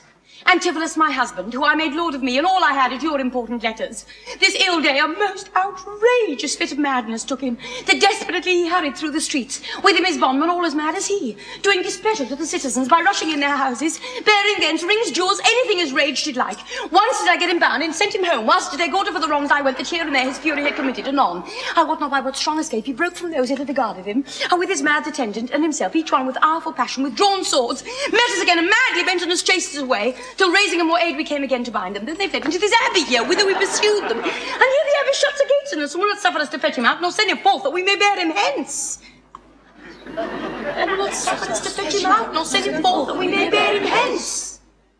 Therefore, most gracious Duke, with thy command, let him be brought forth and borne hence for help. Long since thy husband served me in my wars, and I to thee engaged a prince's word, when thou didst make him master of thy bed, to do him all the grace and good I could. Good, yes. I will determine this before I stir.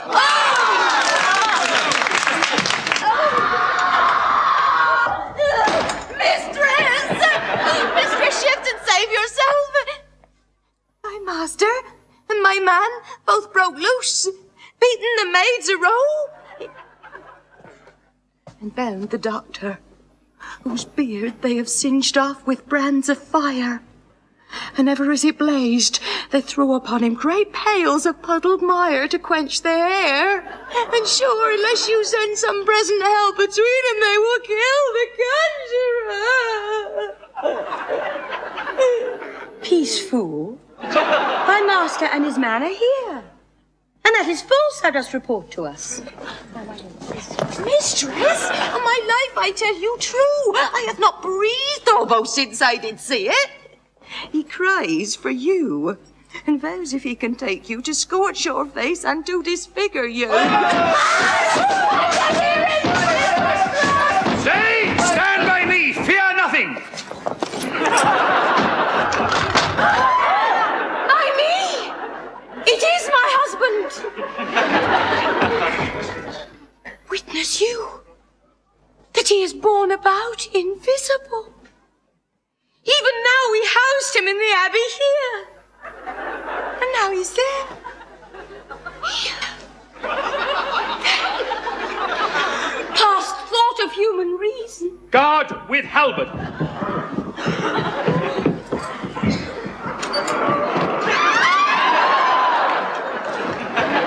Justice, I took.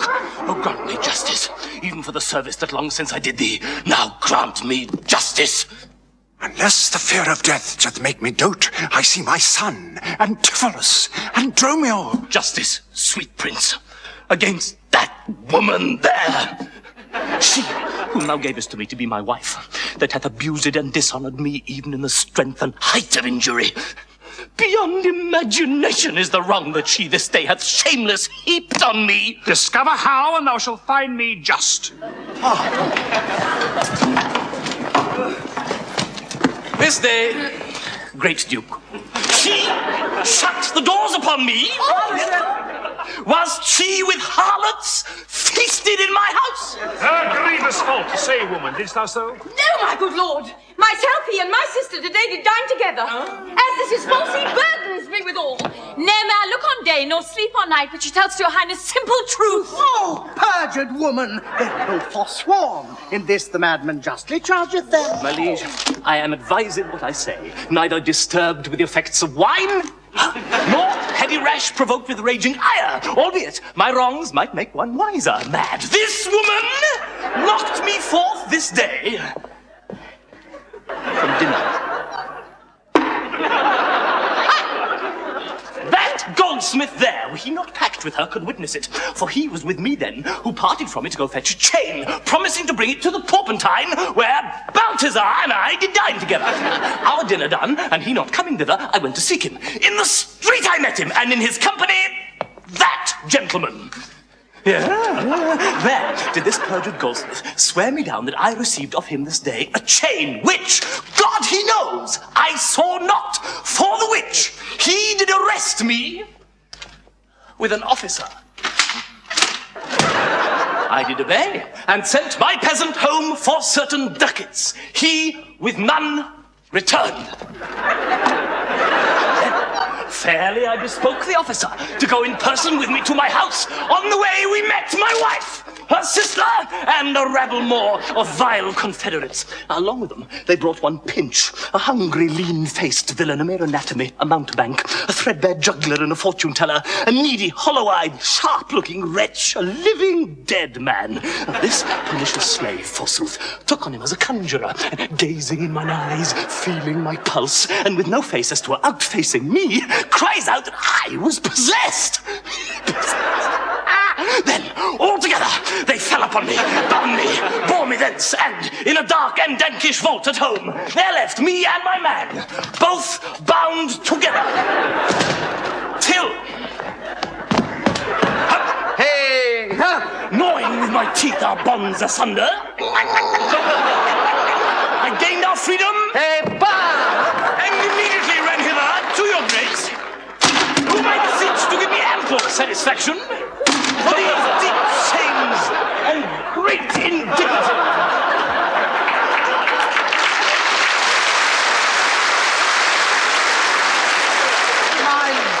In truth, thus far I witness with him that he dined not at home, but was locked out.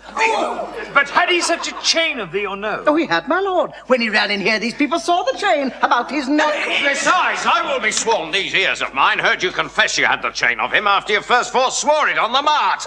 And thereupon I drew my blade on you. And then you fled into this abbey here, from whence I think you are come by miracle. I never came within these abbey walls, nor ever didst thou draw thy blade on me. I never saw the chain, so help me heaven. And it is false you burden me with all.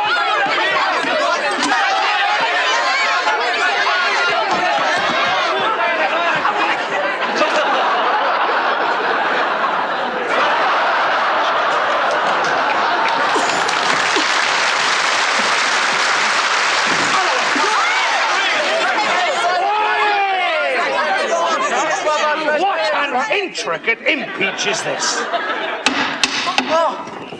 If here you housed him, here he would have been. If he were mad, he would not plead so coldly. You say he dined at home. The goldsmith here denies that saying. Now, sirrah, what say you? Sir, he dined with her there at the Porpentine. He did. And from my finger snatched a ring. 'Tis true, my liege. This ring I had of her. Sawest thou him enter the abbey here?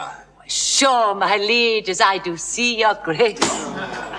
'Tis strange. Go call the abbess hither. I think you're all mated or stark mad. Most mighty Duke, vouchsafe me speak a word. Haply I see a friend will save my life and pay the sum that may deliver me. Speak freely, Syracusian, what thou wilt. Is not your name, sir, called Antipholus? And is not that your bondman, Dromio? Huh? You're not Pinch's patient, are you, sir? Why look you strange on me? You know me well. I never saw you in my life till now. Oh, grief has changed me since you saw me last, but tell me yet, doth thou not know my voice? Neither! Dromio, know thou? No, trust me, sir, nor I. Not know my voice? Tell me I cannot err. Tell me thou art my son, Antipholus. I never saw my father in my life. But 7 years since in Syracuse, boy, thou knowest we parted. Or perhaps, my son, thou shamest to acknowledge me in misery. The Duke and all that know me in the city can witness with me that this is not so. I ne'er saw Syracusa in my life. I tell thee, Syracusian, 20 years have I been patron to Antipholus, during which time he ne'er saw Syracusa. I see thy age and dangers make thee dote. Most mighty Duke, behold a man much wronged.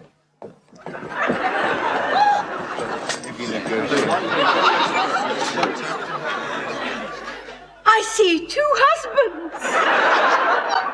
Oh, mine eyes deceive me. Which the natural man and which the spirit? Who deciphers them? I, Sir Dromio, command him away. I, Sir Dromio, pray let me stay. Aegeon! Art thou not? All else is ghost. My own master! Who had bound him here? Whoever bound him, I will loose his bonds and gain a husband by his liberty. Speak, O Lucian, if thou beest the man that hadst a wife, once called Emilia, that bore thee at a burden 2 fair sons. Oh, if thou beest the same Aegeon, speak, and speak to the same Emilia. If I dream not, thou art Emilia. If thou art she, tell me, where is that son that floated with thee on the fatal raft? By men of Epidamnum, he and I and the twin Dromio all were taken up. But by and by, rude fishermen of Corinth by force took Dromio and my son from them. Me they left with those of Epidamnum. What then became of them, I cannot tell. I to this fortune that you see me. Why, here begins his morning story right. These 2 Antipholus, these 2 so alike, and these 2 Dromios, one in semblance. And these, the parents to these children, which are accidentally met together.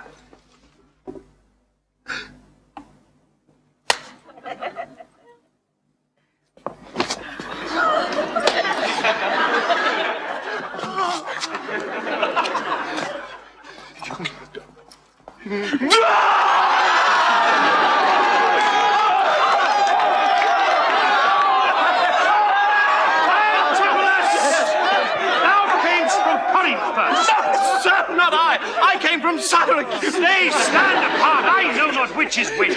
I came from Corinth, my most gracious liege. And I with him. Brought to the city by that most illustrious warrior, Duke Menaphon, your most renowned uncle. Which of you 2 did dine with me today? How I, gentle mistress? And are you not my husband? No. I can say nay to that. And so can I.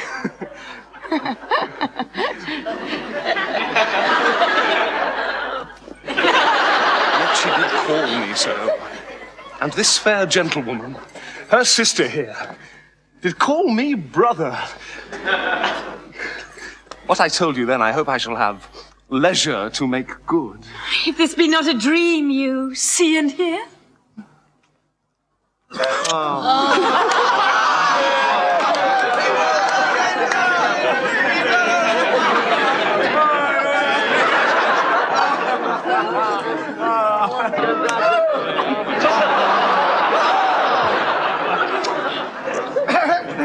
This is the chain, sir, you had of me. I think it be, sir. I deny it not. And you, sir, for that chain, arrested me.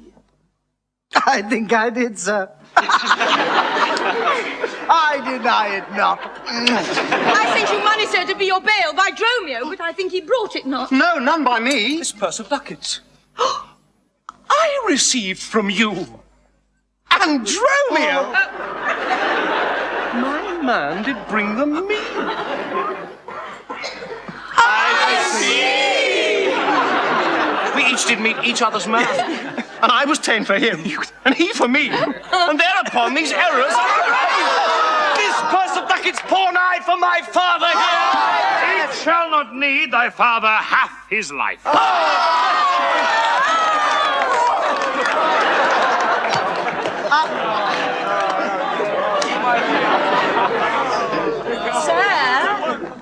I must have that diamond from you. There, take it. And much thanks for my good cheer.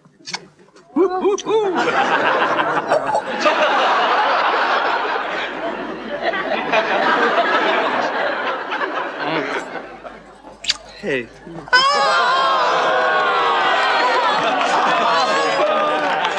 Renowned Duke, vouchsafe to go with us. And here at large discourse it all our fortunes. 25 years have I but gone and travail of you. My sons, until this present hour, my heavy burden ne'er delivered. The Duke, my husband, and my children, both, and you, the calendars of their nativity, go to a gossip's feast and go with me. After so long grief, such nativity. With all my heart I'll gossip at this feast.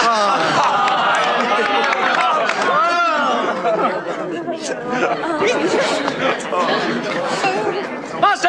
Yes. Shall I fetch your stuff from shipboard? Dromio, what stuff of mine hast thou embarked? Your goods that lay at host, sir, at the Centaur. To me he speaks. I am your master, Dromio. Come, go with us. We'll look to that anon. Embrace your brother there. Rejoice with him.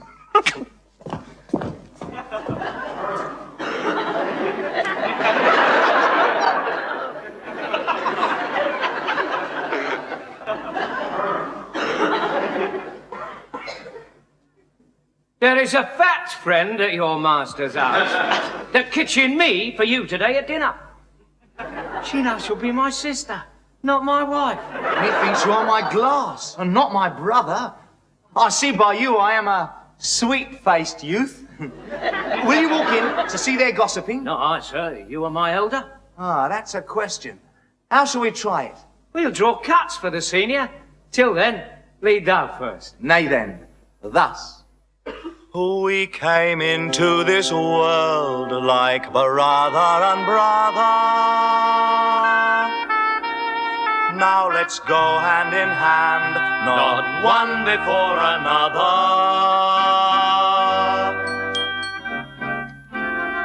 We came into this world like brother and brother. Now let's go hand in hand, not one before another. Let's go hand in hand. Let's go hand in hand. Let's go hand in hand.